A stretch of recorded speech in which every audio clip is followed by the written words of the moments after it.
വാഴൂർ ഗ്രാമപഞ്ചായത്ത് ജനകീയാസൂത്രണ പദ്ധതി 2026-27 ഉൾപ്പെടുത്തി പരിസ്ഥിതി മഹോത്സവം ആരംഭിച്ചു. പഞ്ചായത്ത് പരിധിയിൽ വരുന്ന തെരഞ്ഞെടുക്കപ്പെട്ട സ്കൂൾ കോളേജ് വിദ്യാർത്ഥികൾക്കും പരിസ്ഥിതി പ്രവർത്തനങ്ങളിൽ താൽപര്യമുള്ള വ്യക്തികൾക്കുമായാണ് പരിസ്ഥിതി മഹോത്സവം ആരംഭിച്ചിരിക്കുന്നത്. പരിസ്ഥിതി, സുസ്ഥിര വികസനം, ദുരന്ത നിവാരണം എന്നീ കാര്യങ്ങൾക്ക് പ്രാധാന്യം നൽകിയുള്ള വികസന സങ്കല്പമാണ് പരിസ്ഥിതി മഹോത്സവത്തിൽ ലക്ഷ്യമിടുന്നത്. വാഴൂർ ഗ്രാമപഞ്ചായത്ത് പ്രസിഡന്റ് പ്രൊഫസർ എസ് പുഷ്കലാദേവിയുടെ അധ്യക്ഷതയിൽ ചേർന്ന സമ്മേളനത്തിൽ കാഞ്ഞിരപ്പള്ളി എം.എൽ.എ പ്രൊഫസർ റോണി കെ ബേബി പരിസ്ഥിതി മഹോത്സവം ഉദ്ഘാടനം ചെയ്തു. പരിസ്ഥിതിക്ക് ഏറെ പ്രാധാന്യം നൽകേണ്ട കാലഘട്ടമാണിതെന്ന് പ്രൊഫസർ റോണി കെ ബേബി പറഞ്ഞു. പരിസ്ഥിതിക്ക് ഏറെ മാറ്റമുണ്ടായിരിക്കുന്ന കാലമാണിത്. പണ്ട് കാലം നോക്കാതെ പെയ്തുകൊണ്ടിരുന്ന നൂൽമഴ ഇപ്പോൾ അപ്രത്യക്ഷമായിരിക്കുന്നു. ന്യൂനമർദ്ദമുണ്ടായാൽ മാത്രം കേരളത്തിൽ മഴ പെയ്യുന്ന സ്ഥിതിയാണ്. ജീവിക്കാൻ കഴിയാത്ത അവസ്ഥയിലേക്ക് ഭൂമി മാറിക്കൊണ്ടിരിക്കുകയാണെന്നും പ്രൊഫസർ റോണി കെ ബേബി പറഞ്ഞു.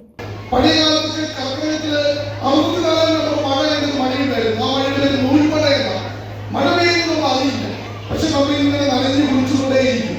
നമുക്ക് കാണാൻ കഴിയില്ല മഴ. ഇന്ന് അതെല്ലാം അപ്രത്യക്ഷമായി പോയി. ഇപ്പോൾ നമ്മുടെ ഇവിടെ മഴ പെയ്യുന്നെങ്കിൽ എവിടെയെങ്കിലും ന്യൂനമർദ്ദം ഉണ്ടാവുന്ന അവസ്ഥയിലേക്ക് ഈ കാര്യങ്ങൾ മാറിയിരിക്കുകയാണ്. ന്യൂനമർദ്ദം ഉണ്ടാവും, വലിയ മഹാപ്രളയം ഉണ്ടാവും, കേരളം ഉണ്ടാകും, പെട്ടെന്ന് 2 മണിക്കൂർ കൊണ്ട് മേഘവിസ്ഫോടനം ഉണ്ടാകും. ഇപ്പോൾ നമുക്ക് എൽ നിനോ പ്രതിഭാസം ഇന്ന് നമ്മുടെ ഭൂമിയെ മുഴുവൻ ബാധിച്ചിരിക്കുക. പരിസ്ഥിതി മാറുന്നു, കാലാവസ്ഥ മാറുന്നു, നമുക്ക് ജീവിക്കാൻ കഴിയാത്ത അവസ്ഥയിലേക്ക് ഇന്ന് ഈ ഭൂമി മാറുന്നു.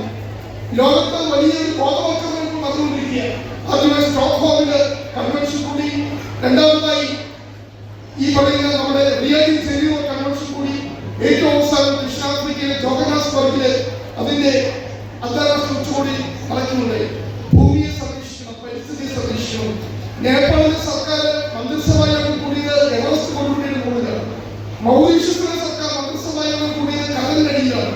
കാരണം ഈ പരിസ്ഥിതിയെ സംരക്ഷിക്കണമെന്നുള്ള ആ ഒരു സന്ദേശം ജനങ്ങളിലേക്ക് എത്തിക്കുന്നില്ല. അത്രമാത്രം വലിയ പ്രതിസന്ധിയാണ് ഇന്ന് നമ്മുടെ പരിസ്ഥിതിയും പ്രകൃതിയുമെല്ലാം നേരിടുന്നത്. Vice president Manoj Chacko, Ramshad Rahman, Vazhoor block panchayat അംഗം വി.പി. റെജി, ജയ ബാലചന്ദ്രൻ, സ്വാഗത സംഘം ചെയർമാൻ കെ. ബിനു തുടങ്ങിയവർ സമ്മേളനത്തിൽ പങ്കെടുത്തു. തുടർന്ന് എല്ലാവർക്കും ഇടമുള്ള ഭൂപടങ്ങൾ, ഖനനവും പരിസ്ഥിതിയും, ഭക്ഷണം, അഴകിലെ അപകടങ്ങൾ, ആനകളെ തിരിച്ചറിയാം തുടങ്ങിയ വിവിധ വിഷയങ്ങളിൽ ക്ലാസുകൾ നടന്നു. 2 ദിവസങ്ങളിലായി നടക്കുന്ന പരിസ്ഥിതി മഹോത്സവത്തോടനുബന്ധിച്ച് വൃക്ഷത്തൈ നടീൽ, പ്രകൃതി നടത്തം, പച്ചപ്പിന് ആദരവ്, പരിസ്ഥിതി ചലച്ചിത്രമേള, പരിസ്ഥിതി പുസ്തക സ്റ്റാൾ, നഴ്സറികളുടെ സ്റ്റാളുകൾ തുടങ്ങിയവയെല്ലാം സംഘടിപ്പിച്ചിട്ടുണ്ട്.